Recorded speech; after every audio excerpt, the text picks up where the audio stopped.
The very last line.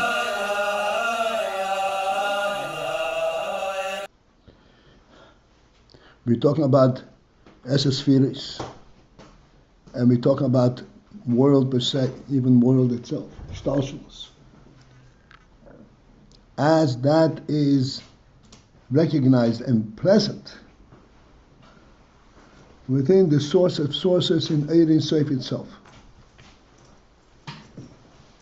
And what you really pointed out, that nothing can exist that does not exist in the source of sources.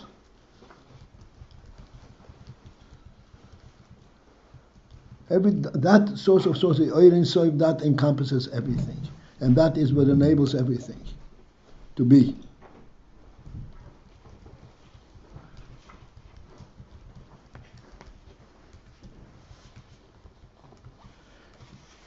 So after having said all of that, that there's worlds and there's spheres and so forth, we're coming back to the top, to Ein Sof. And this is where we are in the middle of the last line on page Kufentes. Avol, however, be'erech Ein Sof, relative to us, relative to the Giluyim, how it is manifest, there are definitely different ladrikes. As a matter of fact, there are many worlds, and there is 10 spheres in each world. And they're each very different from the other. And the worlds are complemented by all this content. Without this content, it's not a world.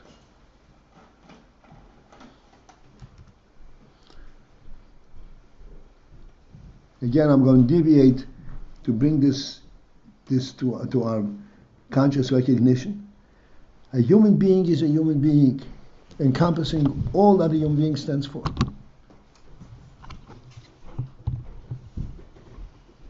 Sorry, this is to bring what to our conscious recognition? The principle that there's content in the encompassment. That there are spheres, even at the very top. A human being has many different koiches.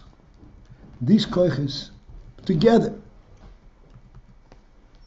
they don't only constitute the human being contains it. He is superior to all that. They all exist because he is a human being.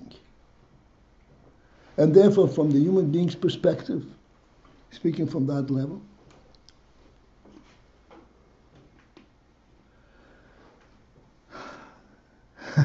I'm afraid we're going to get a direct question. Please follow this.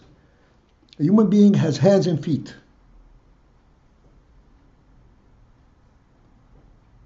The hands and feet complement, make the human being able to walk around and get around the world and touch and do everything in the world. This does not exhaust the explanation of the human being's presence in the world.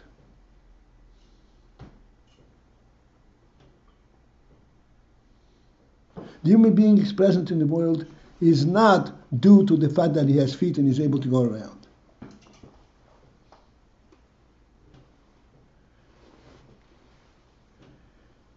His presence is of a fundamental necessity for the world. Without the human being, the world is not a world. Not because of his feet and hands, but because of his reality, which includes the feet and hands. The reason it includes feet and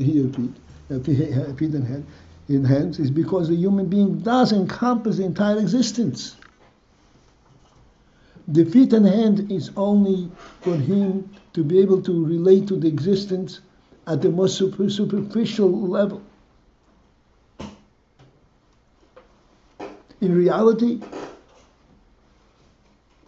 it is his, and he recognizes it from a much higher level than being able to get around.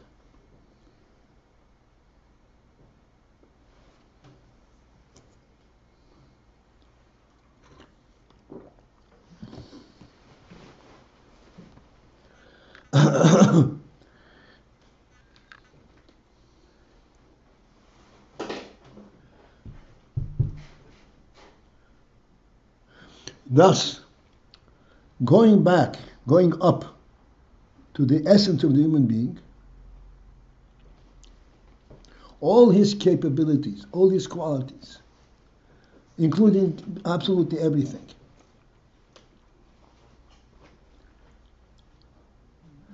really merge into one definition of what a human being is.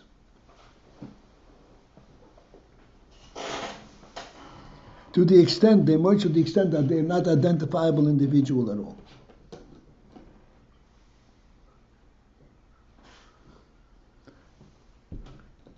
I hope we remember we've gone through this many, many times. When a person looks at this door over here, it's 10 feet away. He does not look at it as 10 feet away, how long is it going to take for me to get there? And what effort do I need to get there? And what are the means of which I will get there? He is there by virtue of relating to it, it's his.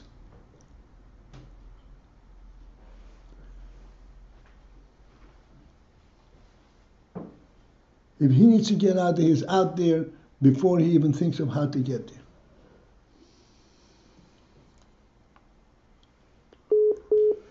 there. So therefore, if you go back to the essence of what the human being is and his presence in the world, there are no qualities. There's no feet, no hands. There's the spirit, the perception that he has of the world, that he's completely independent. He can be any place he wants to be.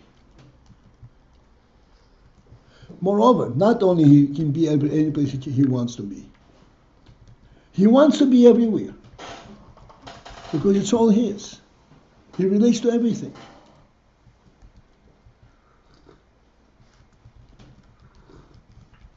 He actually wants to be everywhere. He wants to have everything at once.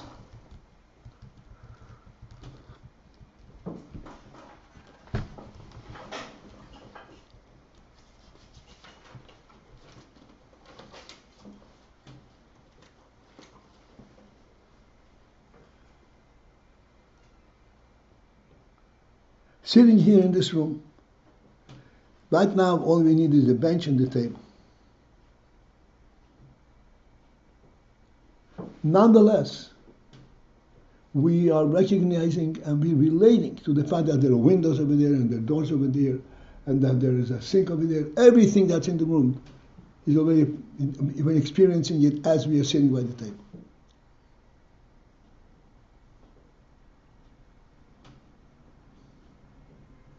Because we are always relating to the reality. Without a sink and a door and a window, it's not a room for us.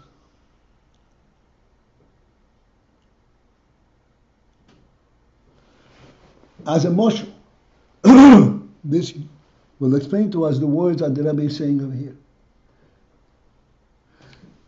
Let's go to the last line on page Kufmantes again.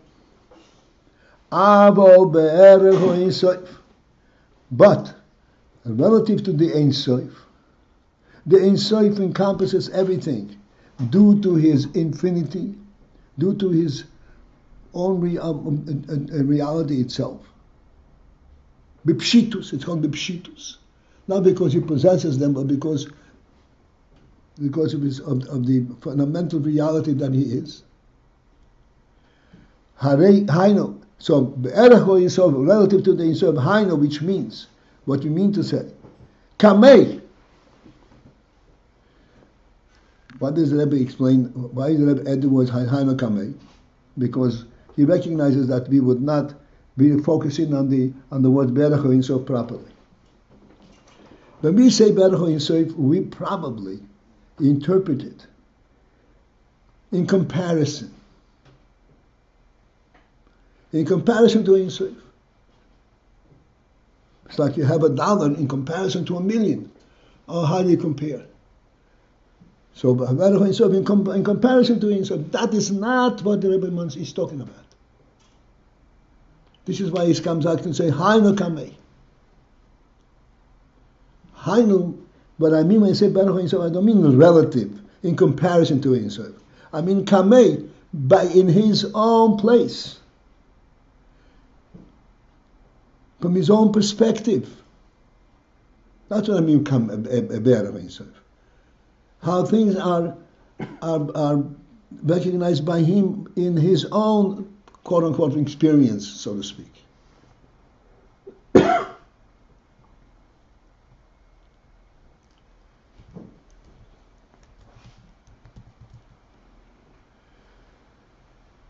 Kamei means within his own reality. Hem kulam b'shoveh. They are all shovim, equal. Because when they're kamei, when they're in front of him,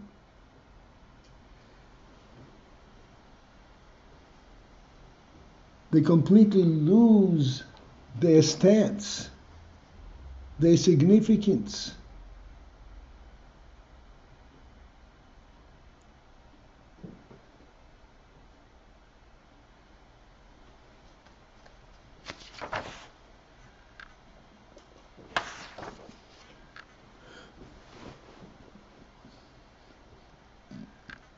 Let's finish the line.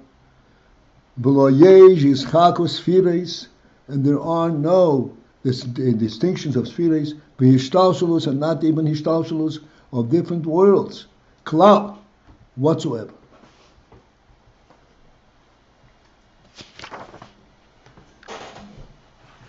Let's fill this in. Kamei, they're all equal. There is no hishakos, there's no distinction between spheres. Because spheres are supposed to complement something. Each sphere adds a quality, adds a certain function. But kamei, there is no such thing as complementing something, as adding something.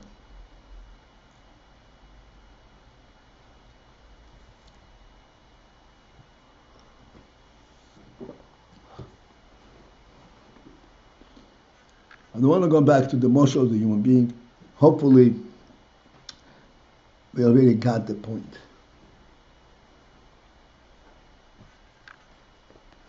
Because we're all human beings, we all have the insight of the neshama and the chokhmah, and we all recognize that we're not limited to the place where we sit, and that wherever we are in the entire environment. Like we said, we look out into the horizon, we go look out thousands of miles away, and we relate to that too. It's part of the reality of the world we're in. So kamei, all these spheres are equal, and there are no these chalkas spheres klal, not even hishtalshelus, not even different words. Now we turn the page kuf yud, kuf nun rather.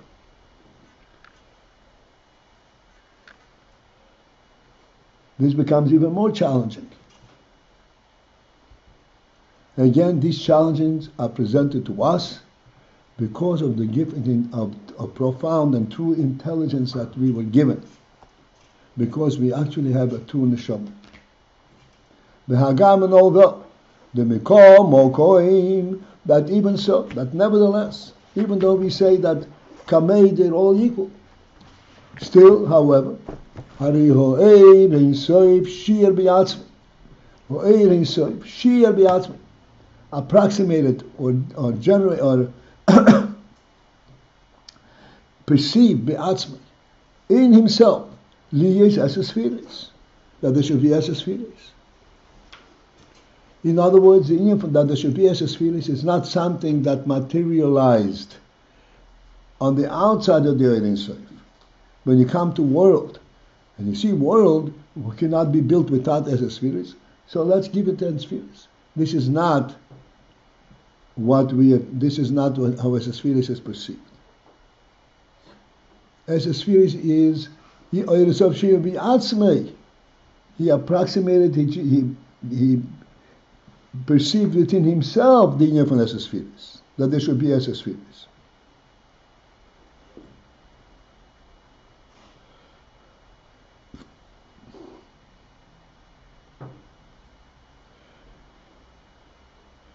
Let's stop here and reflect.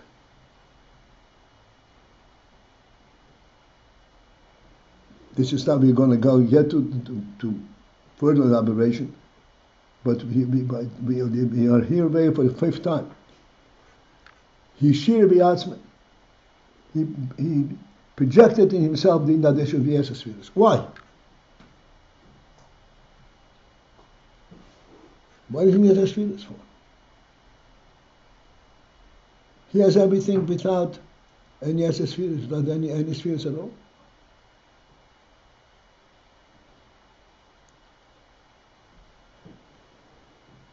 The answer is, he projected in himself to relate to world. Not that world complements him and provides anything for him. But he wanted that world should benefit by his presence. And in world in order that world should benefit in his presence, he has to project the uniform world in himself. The reality of world within himself, even though he is completely above that. This was shir be'atzmai, internal to himself, he approximated and he projected in from the least sphere that there should be spheres. And what is the union from spheres? Spheres is a full complement of details that create a world. So Ein Sof projected within himself that there is a complement of world. He identified himself with world. He says, you know who I am? I have 10 spheres, and I have everything because I have 10 spheres. The reason I'm able to go to this door is because I have feet. And the reason I'm able to see this is because there's light. All of these things are completely related to the world he experienced. He identified himself with the world. Shir b'yatzmi. That way became partners, and they contributed in a shutef in the world. So therefore, the originating from spheres within the Ein Sof itself. At least from this level, from this perspective, Shir b'yatzmi, as he approximated, as he perceived it himself. He will say it like this: we should not misunderstand. True, he approximated it. True, he perceived it this way. Mikol mokoim, nonetheless, even so, even with this approximation, even with this projection of spheres, projecting himself as part of spheres, as benefiting and using spheres. Ein Ein Sof nitvos b'heh.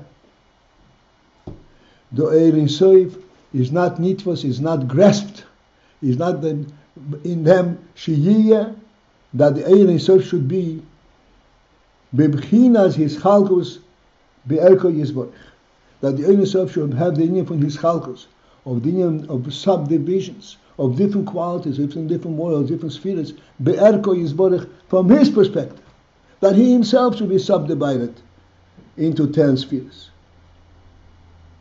That he himself sees things with chokhmah and bina and das and all that.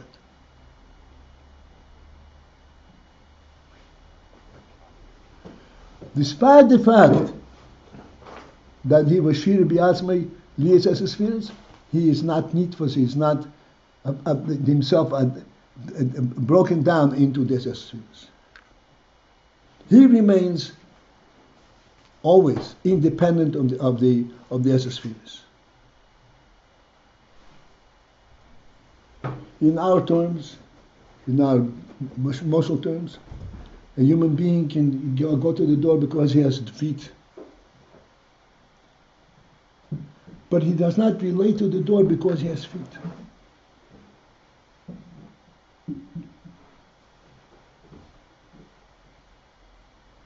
He's out the door before he even can contemplate how to get there.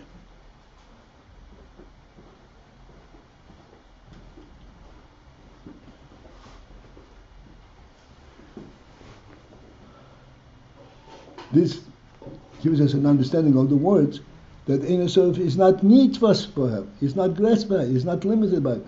That is that from his perspective there should be his calculus. There should be different means by which he accomplishes various things.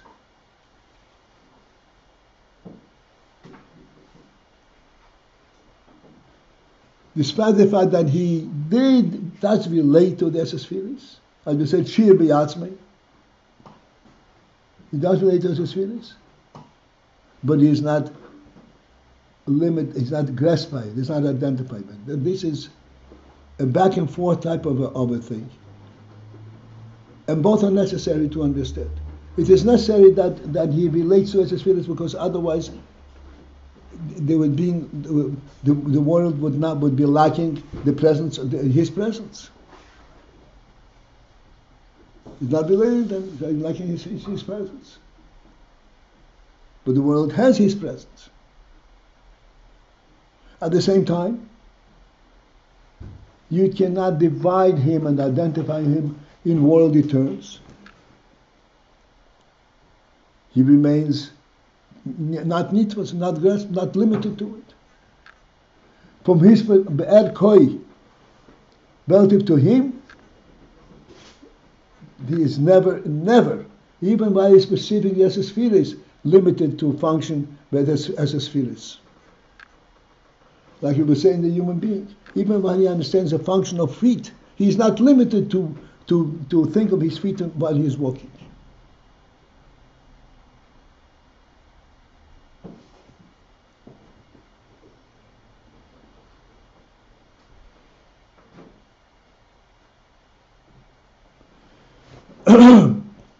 Okay, let's continue on the second line. The middle of the line. Zehu inyan. Thus, this is the principle. Sheharotzoin. That which you said originally, that the rotzoin. The rotzoin, as we said many times, rotzoin is a phenomenal quality.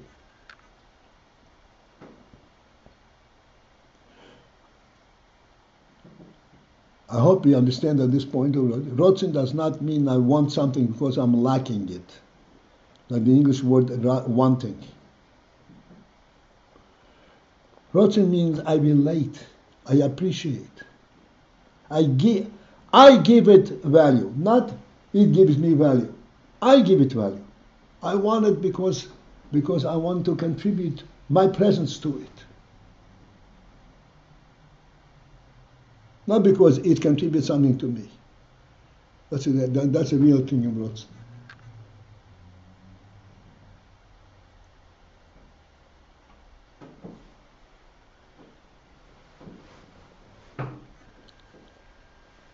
Rotzen is a manifestation of the Etzem HaNefesh, of a supreme reality.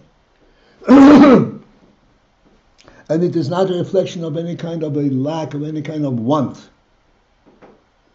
On the contrary, it is an expression of the totality of the reality of its own being, so that it actually appreciates and wants to contribute everywhere. Inspire everything. This is Rotzen.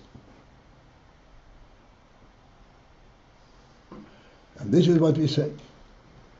Horotzoin im heyoisoi toifis b'chol hakoiches. The second, at the end of the second line.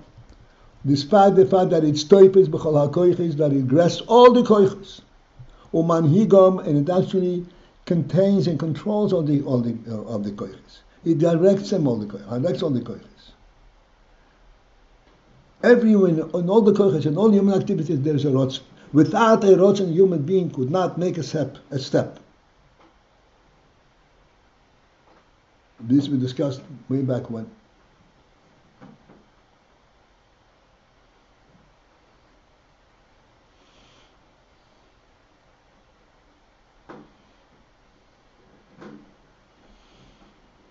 We pointed out many times, hopefully we never have the experience of it. A person could be in full physical health, medically perfect, and yet he can't move a limb.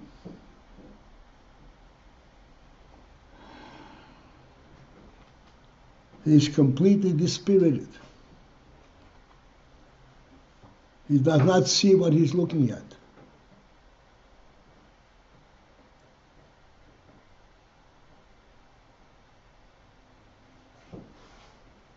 Because he's lacking the rotzen. He's lacking the sense of involvement, of interest. Not interest in this or interest in that. Interest altogether. Total despondency. Rotzen is the essence, the element in the nefesh ha'odam, and in the human consciousness and human force of life, that which relates him to everything that is around him. Anything that's happening is of his interest. As we said, you wake up in the morning and you open your eyes and you go outside and you see the horizon. The horizons are thousands of miles away. Yet it strikes you. It has meaning.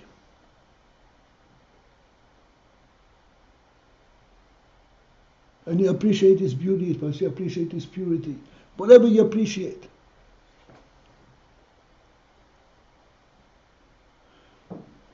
This is due, in essence, to the Rotz.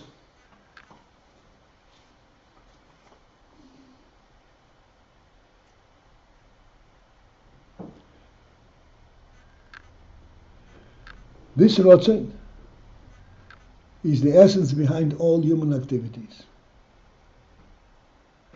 And we're talking about the Rotzen ways above. Rotzen at the end of the second line, even though it is in control of the koiches. The third line, the koiches do not have a grasp on him. What does that mean? The Rebbe explains behind it, which means to say, Sheinoi nit was bohem, that he himself is not nit was bohem, is not grasped with them. Then what does that mean? Not with them. He is not. He is that they should be to identify. They should be understood. There's not the fact that he has 10 spheres, 10 koiches, multiple koiches. Therefore, that changes what he is. Which means, like I said before, in a human being, it means he has the feet, but he does not perceive his feet as identifying him. That when he sees the door, he does not contemplate that he can get there because he has feet. He does not identify him with their qualities. He's above all of that.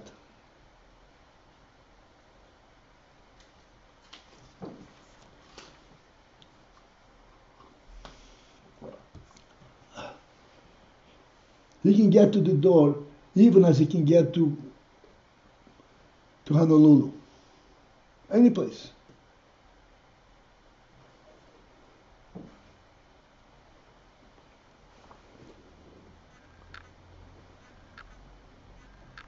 There should be any shina in him, any change in him, because now the shina means that now he is limited.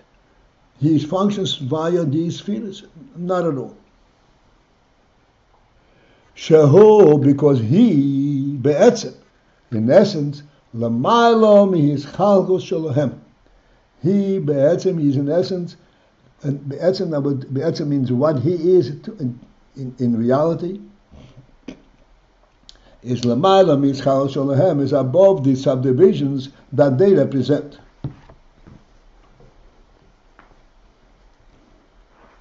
They do not provide for him any kind of means to accomplish something. He does not understand with Chochmah or Bina or Das.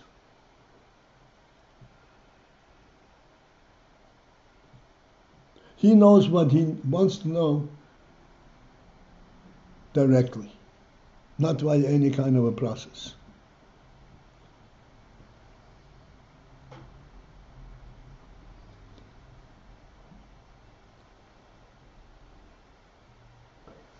Thus, having said that,